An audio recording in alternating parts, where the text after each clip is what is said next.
الإسلام يقول لك مستحيل تدخل الجنة إذا ما تكون تتبع خاتم الأنبياء، يعني حتى نكون صادقين وواضحين بدون شتايم وبدون مسبات وبدون استصغار أي دين، كل الأديان أخليهم فوق راسي.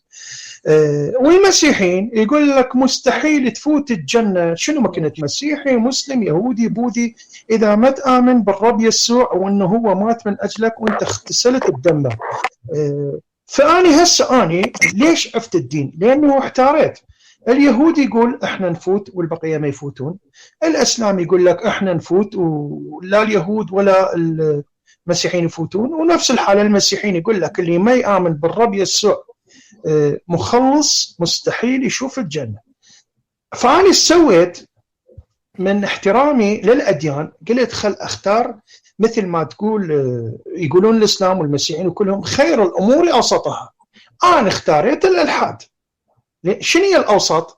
أنه أنا لا أؤمن بالجنة ولا أؤمن بالجحيم. فهل من المعقول أن الرب آسف على المقاطعة عزيزي أشور، آسف على المقاطعة، لكن وين سؤالك؟ إلمن سؤالك وين سؤالك؟ سؤالي أنه أنتم واحد يقول إحنا نطب للجنة، سؤالي أنه هسه إذا مو أسأل سؤال راح تعرفون لازم يكون محدد، يا إما يكون لرياض أو يكون للأستاذ أحمد. سؤال محدد، لا حسأل رياض، حسأل أستاذ رياض مع احترامات الأستاذ محمد حبيب قلبي بشرفك أستاذ رياض. هسه إذا قلت الإسلام هو الدين الحق هو اللي يدخل للجنة، مو راح تصير حرب عالمية بين المسيح واليهود؟ هسه إذا قلت الإسلام هو الدين الحق هو اللي يدخل للجنة، مو راح تصير حرب عالمية بين المسيح واليهود؟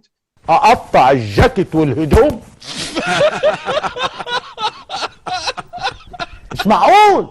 بس أنا أريد أكمل فكرتي أنه أنا ليش اختاريت الإلحاد؟ لأنه أنا خير الأمور اختاريت أوسطها، أنه لا أؤمن بالجنة ولا بالجحيم.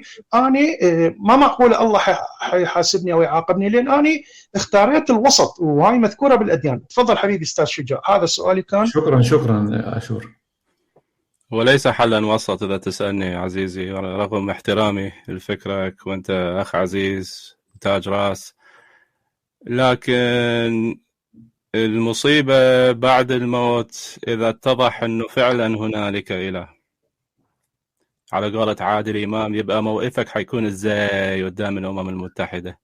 المصيبة بعد الموت إذا اتضح أنه فعلا هنالك إله، على قولة عادل إمام، يبقى موقفك حيكون إزاي قدام الأمم المتحدة.